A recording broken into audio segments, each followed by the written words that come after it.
I'm back with another Front Row Talk podcast, the podcast with expensive opinions. Before I start, make sure you tune in to last episode 135, where I talked about the Drake and Party Next Door album. I was giving my expectations on it, breaking down the songs from the track list, and I think I gave my prediction on how much it'll sell. Um, Make sure you also check the link down below. I have my link for my Instagram, TikTok, and Twitter. Yeah, for those three. Make sure you go interact with those. I'll be um I'll be on all three social medias, so you definitely should go follow me on that. Before I start, as you can see from the title of this video, I'm gonna be talking about the All Star game. But before I talk on the All Star game, I just want to give my brief quick opinion on the Party Next Door and Drake album. I want this video to be strictly about the All Star game. Even though it'll make sense for me to give my opinion on the Party Next Door Drake album in this video, which I am. I'm just not gonna make it, the full video. But I mean, listen, I said it was 22 tracks. I swore it was 22. It was 21, so I was wrong with that. But I generally haven't, found myself not liking one track. It was about two tracks that I was like, about. That was that Micha Padre or Padre. I don't know why I'm saying it like that when I know Spanish. And Glorious. But what saved both those songs for me was just the second half. I mean, for Glorious, the second half is better than the first for me. And same with Micha Padre. I mean, I think Party Next Door did his thing. Party Next Door did his thing with a lot of the songs on this album. I mean, Deeper is a great song. I think Celibacy, he carried that song. Micha Padre, he did as well. There was a couple songs where he did what he had to do, and I'm glad he's getting the recognition he's supposed to get. I did say 250K, and Academics posted it yesterday, if I'm not mistaken, that it's on a pace to sell 250. But it might just do a little over 250 since we have today, Wednesday, tomorrow, and then I don't know if the day of Friday counts or if by Thursday night it's already the 24 hours. I think that'll make sense. So by the time you guys are seeing this, we'll know how much it sold. And those is for the first week sale heads. I know some people don't care about it. But great album. Still haven't really came up with my top five because there's too much songs I like on there. But I do see myself going to Mothballs. I see myself going to Lasers. What other song? So like another 2, 3 songs. It's all of them, but I'm trying to see the ones that I really gravitate to. Or Something About You. That one's really good too. And yeah, I'll probably come up with a top five sometime. But that song, if you haven't heard it, go tune into it. Really, really good music for those who love R&B. But now let's get straight into this All Star game. So me personally, I haven't been tuned into the NBA this season as much. I don't know what it is. I feel like I haven't. I'm not the only one that hasn't been really tuned in. I don't know what the NBA is doing, but like before this trade deadline thing, it was like no bueno, how some people say. But after the whole Luka trade, how when Jimmy went to the Warriors, all that, it kind of spiced the NBA back up. And a lot of people genuinely believe that those big trades were made, to bring some attention to the NBA. Because I think it's no secret that it was, the ratings were going down. For what reason, I don't know. But I had to come up here and talk about, the All Star weekend that just passed. I didn't fully watch all of them, but I want to talk about the All Star game, specifically the one that happened Sunday. Um, I think that's probably like the main attraction, basically. Even though the dunk contest is up there, um, but I feel like everybody waits for the All Star game with the big stars. There was also a team called Rising Stars. We had four captains. We had Candace Rising Stars, Kenny's Young Stars, Chuck's Global Stars, and Shaq's OGs. Um, of course, some players didn't play. I think LeBron didn't play. I don't think Giannis played either. I think Trey Young did play. Yeah, he did play. It's funny too because the Shaq OGs, I think it's Shaq OGs. Was it? I'm not too sure if it was Shaq OGs or not. But I just a picture of all the guys. I'm talking about KD. I'm talking about Kyrie, Harden, Steph, um, they were all like lined up with the jerseys on, and LeBron was just the only one without the uniform on, which is kind of funny and kind of crazy because he messed up such a legendary picture, but I guess it'll become a meme from now on. I think LeBron decided not to play last minute, which was kind of like, damn, I mean, of course, some mouthful. Some fans out there would definitely want to see LeBron play, but he didn't. Which it is what it is. But I feel like the whole format was weird. Now getting into the actual game, I think they had it where whatever team gets to 40 first will face the other team.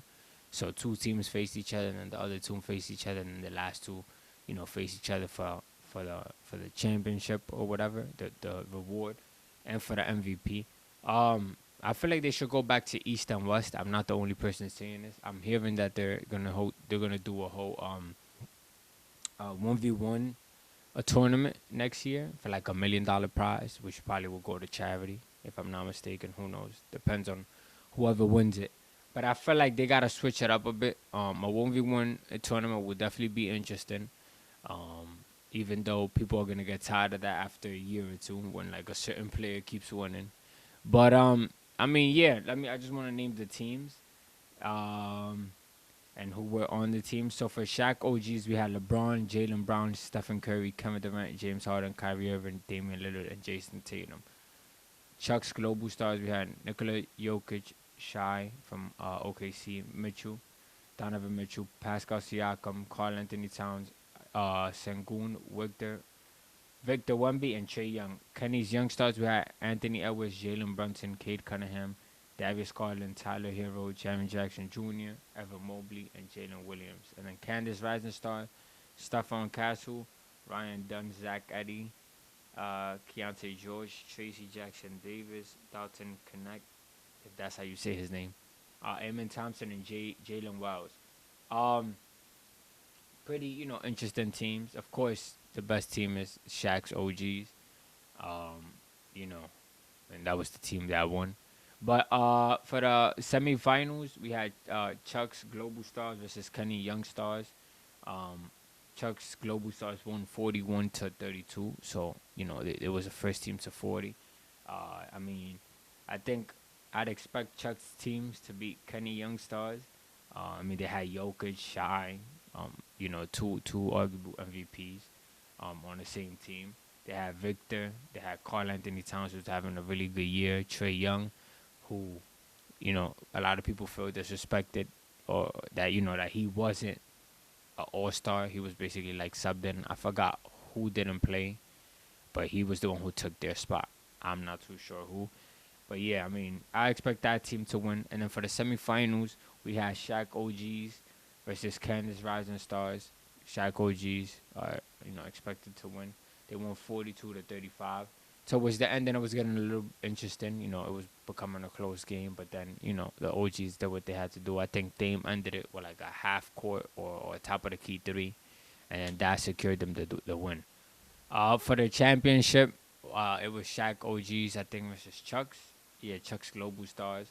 Shaq OGs won 42. Chuck's Global Stars had 25. So Shaq OGs went crazy. They won by a lot. So yeah, it says James sat out. Yeah, LeBron James sat out due to discomfort in his left foot. Irving and Young replaced Anthony Davis and Giannis. So yeah, that's who he replaced. Yeah, Kyrie Irving and Trey Young replaced Anthony Davis and Giannis.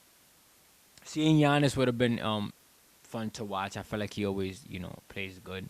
The only thing with me is just that 40 points is so little. Because I mean, you the best player or whoever played the best could probably end with like 8, 9, probably 10 points, unless they try to score all 40. But I don't think it's no point in doing that. I mean, if you're trying to really win, just distribute the ball. But I don't know, 40 is too little. I know I'm not the only one who feels a way about that. And the reason why I wanted to talk about the All-Star game is just because the format is so different. I think they should go back to East and West. I think keep it with that, but just add certain rules into the All-Star game most likely, or just a whole new different event or game, like a 1v1. Um, yeah, like playing for some money, betting some money. I think that'll be, and I know betting, the word betting coming into this is crazy because everything you could bet on anything nowadays, but I think that'll be something that will make the players actually, play for something. And I know players are probably tired of hearing us fans saying, "Oh, you like they're not playing for nothing, this, that, and the third." Um, but I don't know. I'm just saying how I feel and how every other, how a lot of other fans feel when it comes to the All Star um, break. Um, dunk contest, didn't tune in, um, and I know I'm gonna sound like a broken record. There's nothing like that. Zach Levine, dunk contest. But of course, the past is the past. But I just feel like it could, some excitement could come into it. We could probably have like a John Morant or another Zach Levine event again. They was tweeting back and forth saying like, "Oh, let's do it, let's do it." But time will tell if it's true. They could have just been doing it for fun. But if they do it, I promise you, people will definitely tune in. And I'm just a random fan from New York, so I'm just speaking my piece, speaking my mind. But I know people out there is definitely gonna agree. And then the All Star MVP, Stephen Curry, he won it in the Bay. For those who don't know, it happened in Warriors Stadium, Chase Center.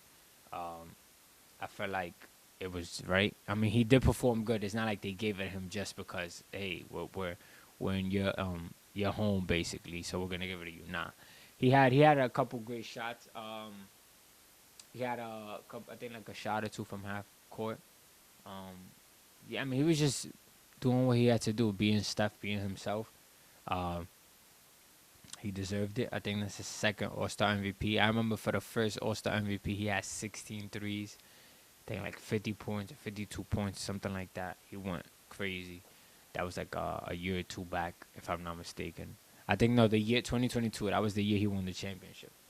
So yeah, I mean, I feel like that's it for the All Star game for me. Um, but yeah, that whole first team to 40, and then next 44, like 40 being the target score. I think they should definitely change that. I'm not gonna sit here and be like change it to this or change it to that, but exercise different, ideas or something that could definitely, bring in more audience to the event. Some more viewership to the event. Not saying totally change everything, because there's certain things that you just don't change, don't touch. If it ain't broken, don't fix it. But you could definitely switch it up a bit. But I am super duper hyped for the second half of the season. My team, the Warriors, I think we have the easiest schedule in the NBA left.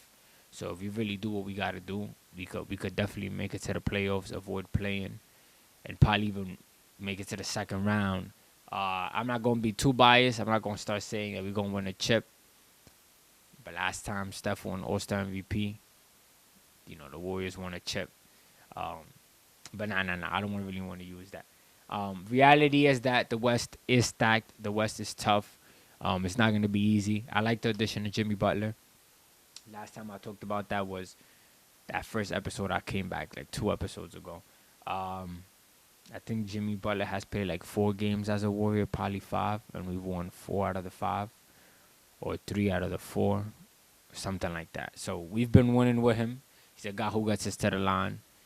Does what he has to do. Luka made his debut as a Laker. Anthony Davis is still missing some time, but also played his first game. I don't know how Kuzma's been doing in the Bucks. But the second half of the season is going to be super duper interesting. Whatever your team is, they definitely got to lock in. My team got to lock in, see what we could do.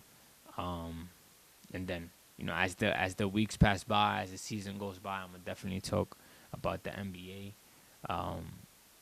And yeah, I mean that was really my opinion on the All Star game. I can't really talk on it too much as I didn't see every minute of it, but I do know a lot of people were saying there was a bunch of commercials, too much commercials, too much breaks, a lot of commenting during the games. Kevin Hart was there. I also found it funny how like they were speaking throughout the game, but like whatever they were saying was heard in the loudspeaker. So I think that's kind of different. I don't think we've seen something like that. Um, and yeah, but next year around, switch it up. I don't know how. If I get the opportunity to choose, I'll definitely make sure I choose something that, you know, the people would like. I'll come up with something. I don't know. But forget that. Uh, I'll be back next week. Talk about way more stuff. I can't wait to keep coming up here and kind of make it up, for all those episodes that I missed. Um, and then just go to the channel. Make sure y'all subscribe. We 8 subscribers away from 100. Keep tuning in to each and every video. Keep liking, tuning in, share this with a friend. Support. And yeah, I mean, I'll be back next week, God willing, with another topic, another episode. This episode wasn't too long. Oh, I think it wasn't. But yeah, I just had to give my ideas, my thoughts on the All Star Weekend. I don't think it really had too much noise around it. I think it's for a reason. But I mean, we'll see how the NBA switches things up. But your boy Salcita's out. Make sure you subscribe, you like, you comment, and you share.